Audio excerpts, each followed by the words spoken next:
So I think the main purpose of art, and like trying to simplify it as much as possible, is to create an empathy window. So just to create feeling, whether it's happiness, sadness, fear, or outrage, because life can be monotonous and it can be mundane, and it gives a little break inside that monotony.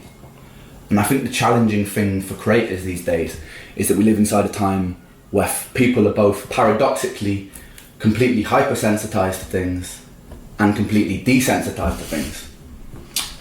And that's true because people are desensitized because once you've watched a film like Saw, right, and seen someone hack off their own leg with a blunt hacksaw, or if you've seen Two Girls, One Cup, which you should never watch if you've never seen it before, then you become, your tolerance for your own discomfort gets pushed higher.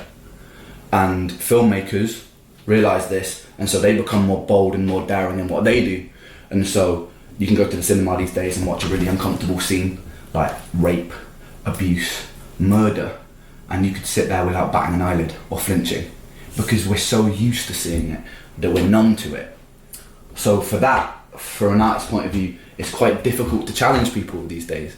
But then paradoxically, we're also hypersensitized because ever since the internet came about, mass media used to be the main source where people got information, right? So newspapers, TV, people used to consume information from those sources. As soon as the internet came about and you have things like Facebook, people have to rely on, well, not people have to, but people rely on their mates for sharing information, or loads of indie media networks get born and you can consume information from everywhere and suddenly it's not biased.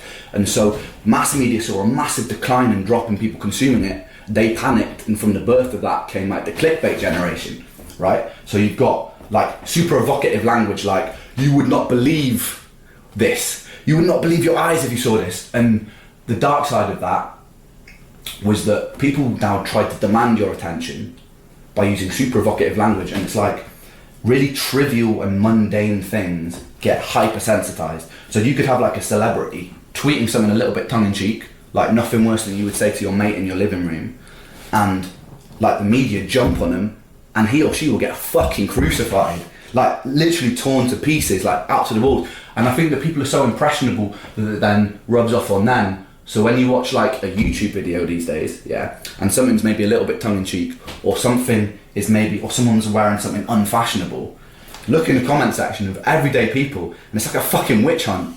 It's like you see thousands and thousands of comments of people being like, this is fucking disgusting, kill yourself. It's like that deep. And as an artist myself, and you probably experienced this as well, it's like you subject yourself to such an amount of criticism to the point where someone would tell you to end your life because people are so hypersensitized. So it's like, as an artist now, we have to tread this line between complete sensitization and also complete numbness and apathy to what you're trying to make.